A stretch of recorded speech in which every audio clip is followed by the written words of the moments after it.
Thank you, Mr. Secretary. I want to ask the question again. Since October 7, you've been saying that Israel has the right to defend itself. And you've been stating all the time that they have the right to defend themselves against Hezbollah and Iranian proxies in the Middle East. So my question, now you repeated how it does that matter. Can you clarify whether this Israeli approach to targeting Hezbollah's leadership falls under self-defense, and what's the U.S. administration clear position on the policy of targeted assassination? And if I may, please, one second question. You've emphasized for calm along the northern borders, and you have been working towards this goal for the past 11 months. Now, as we edge closer to a broader conflict, could you specify what do you mean by calm? Are you referring to a return to the pre-October 7 status quo, implying a cessation of hostilities, or the full implementation of Resolution 1701, because it does matter for the Lebanese and for the Israeli to understand what are you proposing?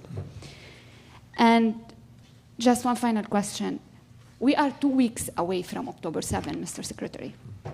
What could you have done differently that might have changed the current situation? Thank you. I appreciate that you managed to get in several questions. So first, on the events of the last hours, we are still gathering information, making sure that we fully understand what happened, what the intent was, and until we have that information, I can't address in detail our response to it. So we'll continue to work on that in the hours ahead. With regard to a broader conflict, we've said very clearly, you're right, ever since October 7th, that one of our objectives, besides making sure that Israel does what it needs to do to make sure that October 7th never happens again, besides doing everything we can to try to make sure that people who are caught in this horrible crossfire of Hamas's making and who are suffering so terribly, women, men, children in Gaza, that they get the protection that they need and the assistance they need. Besides that, our objective has been to try to prevent the war from spreading as well as escalating.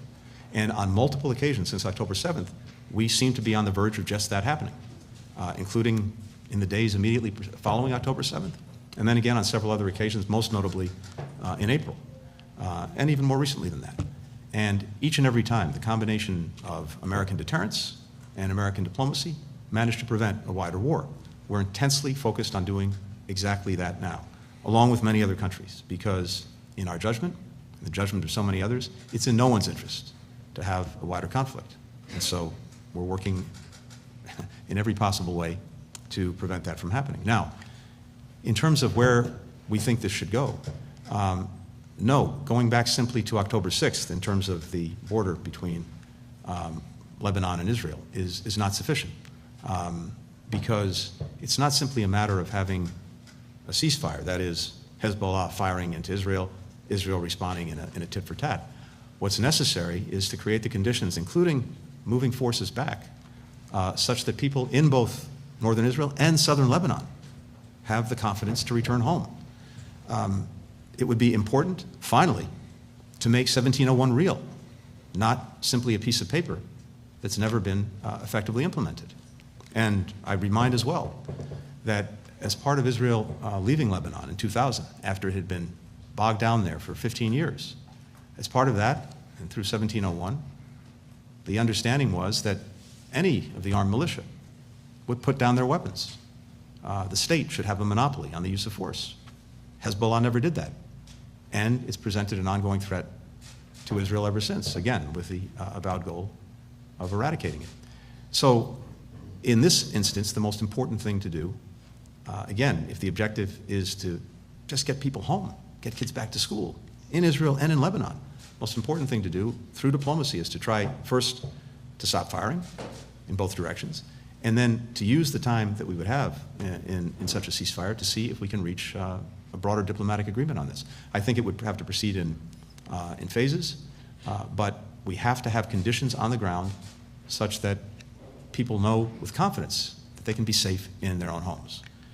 And finally, as we come to October 7th and the anniversary of that horror, our focus is not thinking about the past. Our focus is intensely on the here and now, and the efforts that we continue to make to get a ceasefire that brings the hostages home, that results in a surge of humanitarian assistance to the people in Gaza who desperately need it, and that opens the prospects for enduring peace and stability. That's where our focus is. That's where it's going to remain. Olivia. So, with your indulgence. Mediators were in the thick of negotiations in July when Ismail Haniyeh was assassinated in Tehran. Now there's the unconfirmed possibility that Hassan Nasrallah has been targeted, possibly killed. Just days after the U.S., of course, put forward its ceasefire proposal with a coalition of countries. How can the U.S. continue to put its weight and credibility behind these proposals when it can make no assurances that its mediators won't be targeted and won't be killed? To put it bluntly, Mr. Secretary, are the ceasefire proposals that you had been efforting in Gaza and in the north now dead? On Iran, to date, Tehran seems to have been deterred through, as you mentioned, U.S. efforts from directly retaliating against Israel and other interests, including after the assassination of Haniyeh, including after the pager operation in Lebanon. Is the U.S. willing to continue its efforts to deter Iran, especially as some of these operations that the Israelis are engaging in come with little advance notice, if any? And on Ukraine, earlier this month, you and Foreign Secretary Lamy stood in Kyiv and said that you would continue deliberations about long-range weapons capabilities in Russia over the course of the UN General Assembly, engaging with Western allies. The Germans came out this week publicly to voice their opposition to that capability. Is there a clear answer from the U.S. To this request from the Ukrainians? And if not, how much longer do you expect them to wait for a clear answer? Thank you. Thanks. Olivia, with regard to the ceasefires, both in Gaza and in Lebanon, I don't think the question is one about individuals. The question is one about interests and what is in the interests of the respective parties, and getting them to act on those interests. I mentioned a moment ago, in the case of Gaza, the interests of all concerned really should go to bringing this ceasefire agreement across the finish line that we've been working to do now for the last several weeks. It's manifestly in the interest of Israel, which in Gaza has accomplished the military objectives that it's set out at horrifically high cost for civilians who were caught in the crossfire that Hamas created. But those military objectives have been achieved. And so getting the hostages home, putting Gaza on a better path, I believe is in their interests. It's manifestly in the interests of people in Gaza who would get immediate relief from the war, immediate relief in terms of a surge of humanitarian assistance, and a commitment from the international community to help them rebuild their lives.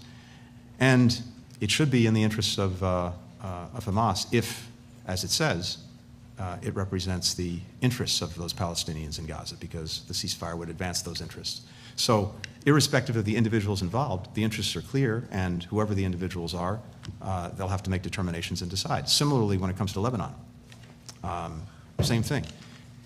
It's clearly in the interests of the Lebanese people to have peace, to have security, to have stability, to not live under threat. And certainly in their interest to avoid a wider war where inevitably the biggest victim of such a war, those who would suffer the most, are the Lebanese people.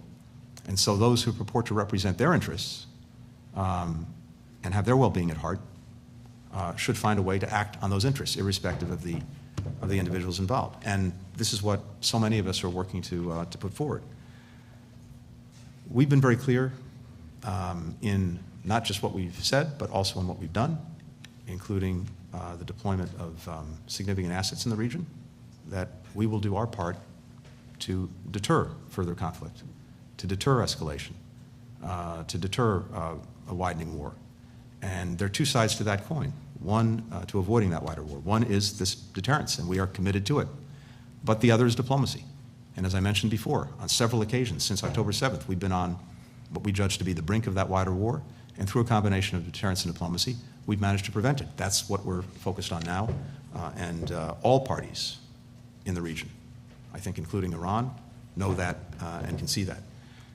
And then finally, with regard to Ukraine, I wasn't there because I was here in New York representing the... Mr. Secretary, a senior Israeli official just briefed the press on today's operation and why they are still going into Lebanon. The senior official said that their intel told them that there was a plan to encircle Israel and eliminate Israel by 2040, that Sinwar on October 7th jumped the gun, that they have been defending themselves ever since, that they feel that Nasrallah was the key, the linchpin to all of this, and Hezbollah, that after a year they felt that they had to get people back in their homes, that they went after Nasrallah, and in today's strike were targeting him. Clearly, they don't know what they've achieved. They still feel that when in the military you have momentum, that you have to keep going, that they will be a lot farther along in their operation if it turns out that this was successful, as in their terms today, but that they still, he said, the official said, still have to keep going, and they are not ready to pause. From your conversations, what is your perspective about whether Israel continuing with this operation and not going in on the ground, which they said is not preferable, but if doing this in what they consider a targeted way is a legitimate response to what they see as an existential threat, or if there is an other alternative, a diplomatic alternative? Andrea, I will let Israel speak to their operations and their objectives. It's not my place. The American objectives and the American policy. Look, we and many others have been clear about what we see to be the best path forward. And the objective that Israel has in the first instance in Lebanon is an important and legitimate one. It's creating an environment that's secure enough to enable people to return home. Because remember what happened starting October 8th. Hezbollah started lobbing rockets and missiles into Israel, trying to create another front in the war. And Israel, of course, had to respond to that. And in the process, tens of thousands of people had to evacuate their homes in northern Israel. Villages and homes were destroyed in southern Lebanon. And so we have large populations, both in Israel and in Lebanon, who've been forced from their homes. And it is a legitimate and important objective for Israel to, again, create an environment in which people can get back to their homes. The question is, what's the best way to do that? What is the most effective, sustainable way to do that? We believe, many other countries who joined us in putting out a call for a ceasefire for 21 days believe that the best way to do that is through diplomacy, through a ceasefire, and then reaching an agreement that pulls back forces from the border and gives people the confidence that they can go back to their houses, that the kids can go back to school.